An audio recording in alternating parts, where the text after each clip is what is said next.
सत्राजित नाम के राजा, जिसके पास श्यामंतक मणि थी, जो उसने सूर्य देव की उपासना करके प्राप्त की थी, और उस मणि का प्रभाव इतना कि महाराज नित्य प्रति 8 भार सोना देती थी। लगभग 20 तोले का एक भार होता है, मोटा मोटा 180 तोला सोना नित्य प्रति। और महाराज एक बार सत्राजित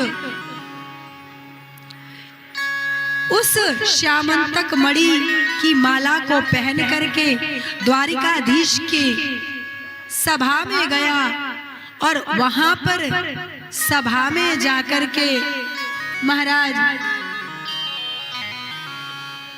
सभी ने कहा, इतना दिव्य प्रकाश उस मणि का था, इतना तेज उस मणि में था कि सबने कहा ये मणि तो हमारे द्वारिकाधीश के पास होनी चाहिए। सबको इतना प्रेम था। तो कहा सत्राजित से कि ये मणि तुम द्वारिका के राजकोष में जमा करवा दो। और महाराज ये बात अच्छी नहीं लगी सत्राजित को।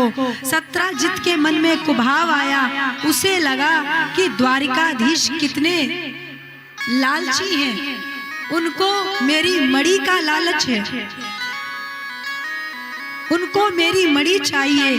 लेकिन कहीं ना कहीं भगवान के हर कार्य में जीव का हित होता है। भगवान जानते थे कि यदि सत्राजित के पास ये मणि रही तो इसी मणि के कारण इसकी हत्या होगी। प्रेम से बोलिए। लेकिन सत्राजित क्या जाने भगवान के मन की बात। सत्राजित को तो ये लगा कि मैंने तपस्या करके ये मणि अर्जित की है सूर्य भगवान से, और मैं क्यों दूं द्वारिकाधीश को। बोला कुछ नहीं, लेकिन मणि दी भी नहीं। सत्राजित चला गया, और दूसरे ही दिन उसके छोटे भाई प्रसेनजित ने कहा, भैया मुझे अपनी ये मणि वाली माला दे दो, मैं इसे पहन करके जंगल में शिकार खेलने जाना चाहता हूँ। पहन करके शिकार खेलने गया है, और वहीं शिकार खेलते खेलते महाराज दूसरे दिन लौट के ही नहीं आया। 1 दिन 2 दिन 3 दिन हो गया। इधर सत्राजित प्रतीक्षा करता, जब देखा कि 3-4 दिन हो गए उसका भाई वापस नहीं आया, तो उसको लगा कि लगता है द्वारिकाधीश ने मणि मांगी थी, मेरा भाई मणि की माला को पहनकर गया था और मेरे भाई को मार्ग में ही मरवा दिया और मणि चुरा ली। प्रेम से बोलिए। और क्योंकि कोई प्रमाण नहीं है सत्राजित के पास, इसलिए सत्राजित ने ये बात अपनी पत्नी से कही, और अपनी पत्नी से कहा किसी से कहना मत जब तक हमें प्रमाण ना मिल जाए। और महाराज देवियां तो देवियां ही होवे। प्रेम से बोलो। ओ बहन देख, जैसे मैंने ना कही वैसे तू भी मत कहियो। ऐसे करते करते एक देवी से दूसरी देवी, दूसरी देवी से तीसरी देवी, अरे बस बस, जैसे तूने मुझसे नहीं कही वैसे मैं भी किसी से कुछ नहीं कहूंगी। और ये बात पूरे द्वारिका की प्रजा में फैल गई कि द्वारिकाधीश ने सत्राजित के भाई प्रसेनजित को मरवा करके मणि की चोरी कर ली है। प्रेम से बोलिए। अब सब खुसुर फुसुर कर रहे हैं, लेकिन किसी की हिम्मत नहीं है कि द्वारिकाधीश से कह दे, क्योंकि द्वारिकाधीश है। करणे करणे जपंजना, ये बात भगवान के भी कानों में पहुंची है। भगवान ने कहा ये तो बड़े गजब की बात है। अब जरा यहाँ पर विचार करो, ये कथा केवल सुनने के लिए नहीं है कि भगवान पे मणि की चोरी का आरोप लगा और भगवान श्यामंतक मणि खोज करके लाए। हमें आपको क्या मिल रहा है इस कथा से? भगवान द्वारिकाधीश हैं, उनसे बड़ी पावर थी नहीं द्वारिका में किसी की। विचार करना ध्यान से, सावधान होकर सुनो।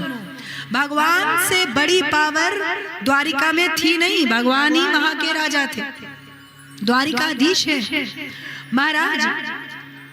फिर भी भगवान ने जब ये सुना कि मेरी प्रजा कह रही है कि मैंने मणि की चोरी की है, क्योंकि हम सब जीव ऐसे ही होते हैं, कुछ अच्छा हो जाए तो हमने किया और खराब हो जाए तो भगवान को दोष दे देते हैं। प्रेम से बोलो, हे भगवान तुमने ये क्या किया, इतनी भीड़, हे भगवान इतनी भीड़, ढंग से स्नान भी नहीं कर पाए, बात बात में भगवान को दोष देते। हे भगवान, भगवान भी नहीं सुन रहे, और कुछ अच्छा हो जाए तो हमने, कुछ जरा सा भी गड़बड़ हो तो तुरंत दोष भगवान को। यही जनता तब भी थी, उस समय भी जरा सी मणि नहीं मिल रही तुरंत भगवान को दोष दे दिया कि भगवान ने ही चुराया होगा। और तो और लोग कहने लगे हम तो पहले ही कह रहे थे ये तो पुराना चोर है, रिकॉर्ड भी खराब है। प्रेम से बोलो, कोई जाके पता कर ले वृंदावन में माखन मिश्री गऊ, माखन मिश्री वस्त्र चीरहरण। प्रेम से बोलो। और आज देखो राजा बन गया, लेकिन पुरानी आदत जाती नहीं है चोरी करने की। भगवान के कानों में ऐसी ऐसी बातें पड़ी हैं कि चोरी करने की आदत इसकी जाएगी थोड़ी ना, भले ही द्वारिकाधीश हो। लेकिन आज बताओ, बेचारे सत्राजित की मणि को चोरी कर लिया और उसके चलते हत्या कर दी उसके भाई की। कैसी कैसी बातें।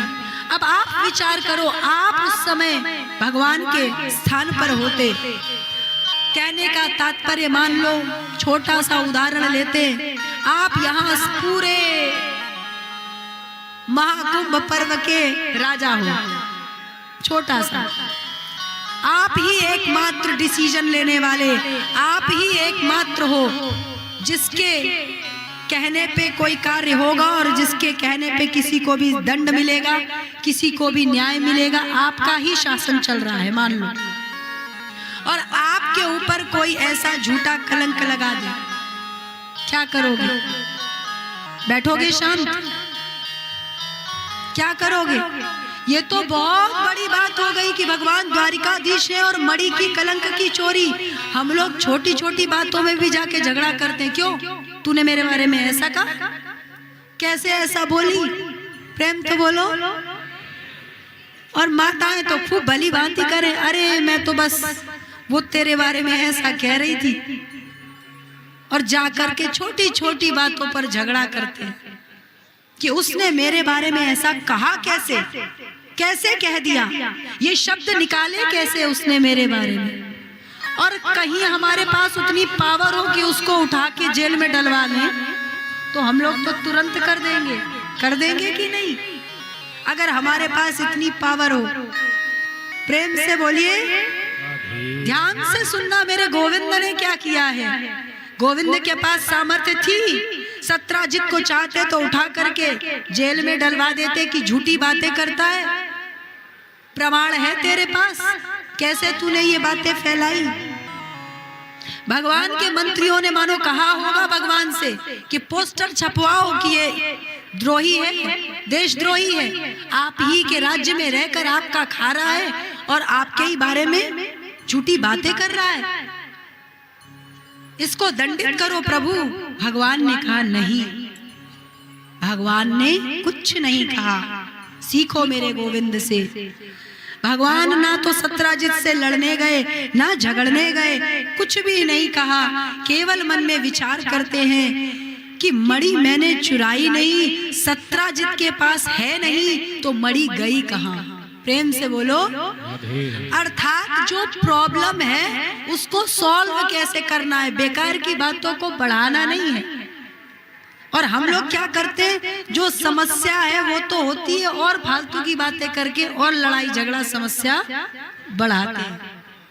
और भगवान अपनी कथा के माध्यम से सिखा रहे हैं कि ऐसा नहीं करना चाहिए। कोई बात यदि आपको लग रही है कि ये ठीक बात नहीं है तो उसके पीछे के सत्य को खोजो, भगवान ने भी वही किया कि मणि मेरे पास है नहीं, सत्राजित के पास है नहीं, तो गई कहाँ, खोज करने स्वयं निकल पड़े। चाहते तो अपने सैनिकों को भेजते, भगवान स्वयं निकले हैं कि सत्य क्या है। और जब निकले तो मार्ग में उन्हें अश्व के चिन्ह दिखे, घोड़े के पैरों के चिन्ह। और क्योंकि मेरे गोविंद सब विद्याएं जानते हैं, बचपन में उन्होंने गौचारण कर करके पगी कला का भी ज्ञान प्राप्त किया है। एक होती पगी कला, पगी कला उन्हीं को आती है जो महाराज अलग अलग पशुओं के साथ रहते हैं। तो मेरे गोविंद जो पगी कला में महारत हासिल होती है, वो पग के चिन्ह देखकर बता देते हैं कि ये जानवर यहाँ से इस दिशा में ऐसे गया है और ये पशु है। मेरे गोविंद ने वो चिन्ह देख करके पहचान लिया कि ये तो अश्व के चिन्ह हैं और इस दिशा में गया है। और पीछे जाते जाते उन चिन्हों के तो देखा कि महाराज सत्राजित का जो छोटा भाई प्रसेनजित है वो मरा पड़ा है और वो अश्व भी वही है। मिल गया प्रसेनजित। यही कार्य सत्राजित भी तो कर सकता था आरोप लगाने के पहले, लेकिन नहीं, दोष देना बड़ा सरल है। दोष देना किसी को बड़ा सरल है, लेकिन पीछे यही काम सत्राजित भी कर सकता था, लेकिन उसकी बुद्धि तो पूरी दोष में चली गई कि ये तो बस इन्होंने ही किया। महाराज वहां भगवान ने देखा मणि तो है नहीं, प्रसेनजित मरा है, अश्व मरा है, मणि तो यहाँ भी नहीं। वहां से आगे भगवान को चिन्ह दिखे, एक ऋक्ष के, भालू के, एक सिंह के। महाराज अब सिंह का पैरों के निशान देखे भगवान ने, तो वहां से सिंह के पैरों के निशानों का पीछे अनुकरण करते पहुंचे हैं, तो देखा वो सिंह भी मरा पड़ा मिला भगवान को। अब सिंह के पास आज भी देखा तो वहां भी मणि नहीं। वहां से भगवान ने देखा कि इसके आगे एक ऋक्ष के, एक भालू के पैरों के निशान हैं। उसका अनुकरण करते गए भगवान पगी कला के द्वारा, तो एक गुफा में पहुंचे। वो गुफा आज भी गुजरात के पोरबंदर के पास में है, जामवंत गुफा, जहां भगवान गए थे श्यामंतक मणि लेने। महाराज वहां पहुंचे हैं, भीतर गुफा में प्रवेश किया तो उस गुफा में प्रकाश हो रहा है और एक बालिका उसी मणि को उछाल उछाल करके खेल रही है। मिल गई मणि महाराज, प्रेम से बोलो राधे राधे। और जैसे ही देखा प्रभु ने जैसे ही उस बालिका ने उछाला, प्रभु ने पकड़ लिया। जैसे ही उस मणि को हाथ में लिया, वो बालिका चिल्लाई तो उसके पिता पीछे से ऋक्षराज आए, ना कुछ बोले ना कुछ पूछा, सीधे एक मुक्का रख दिया भगवान के। प्रेम से बोलो और भगवान भी कह रहे इतनी मुक्केबाजी करनी है, अरे कछु बातचीत कर लो, पूछ तो लो। सीधे आए के महाराज, तो भगवान ने भी कहा कि जब तुम्हें बात ही नहीं करनी तो फिर हम भी। और जो युद्ध हुआ है 28 दिन तक युद्ध चला है। प्रेम से बोलिए। वो ऋक्षराज कौन है? कोई और नहीं, वही जो सतयुग में जिन्होंने वामन भगवान के साथ परिक्रमा करी थी, वही त्रेता युग में जिन्होंने भगवान राम के साथ मिलकर के रावण युद्ध हुआ था, वही जामवंत जी अभी द्वापर में भी इस समय। तो कब से है जामवंत जी? सतयुग, त्रेता और द्वापर में। सतयुग के समय जामवंत जी जवान थे, तभी उन्होंने इतनी शीघ्र परिक्रमा कर ली, 7 परिक्रमा, वो भी विराट वामन भगवान की। और वही त्रेता युग में आते आते बूढ़े हो गए, तो तभी वो कह रहे हैं कि अब मैं बूढ़ा हो गया हूँ, त्रेता में कह रहे हैं। और वही जामवंत जी अभी द्वापर में हैं, और द्वापर में वो पहचान नहीं पा रहे कि ये भगवान है। और जामवंत जी का और भगवान कृष्ण का 28 दिन तक युद्ध चला है। कितने दिन? महाराज मोय आवाज ना आई। देखो बात तो सही है कि भागवत समाधि भाषा है, लेकिन आप लोग समाधि लगा के मत बैठो, प्रेम से बोलो राधे राधे। आप सब समाधि में मत जाओ, प्रेम से बोलो राधे राधे। महाराज सब लोग एकदम एकाग्र होकर के बैठो, नेक तैयार होके डट के, क्योंकि लाला अभी दूसरी बहू लेकर के आए रहे, जल्दी 5 मिनट के भीतर ही।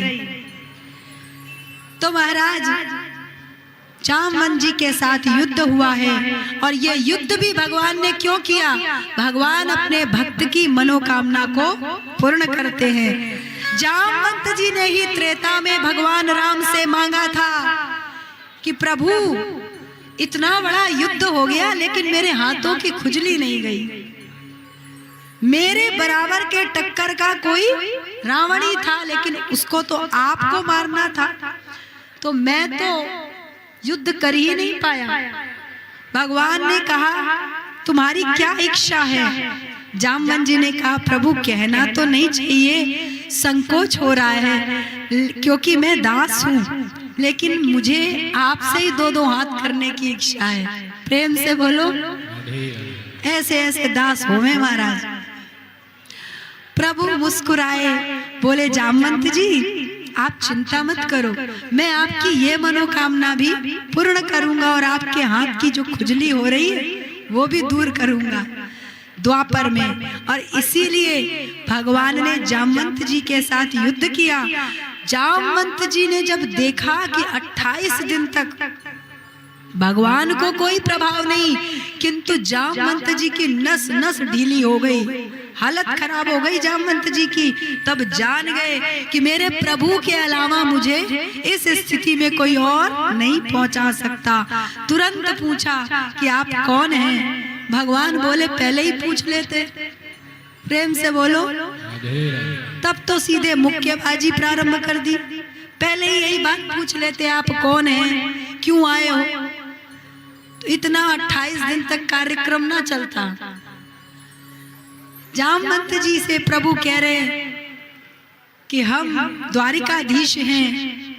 जामवंत जी बोले ना प्रभु मैं पहचान गया, आप मेरे प्रभु मर्यादा पुरुषोत्तम भगवान राम हैं, लेकिन मैं प्रणाम तब करना चाहता हूँ जब आप मुझे उसी स्वरूप में दर्शन दें। तुलसी मस्तक तब नवे जब धनुष बाण लो हाथ, कित मुरली कित चंद्रिका कित गोपियन के साथ,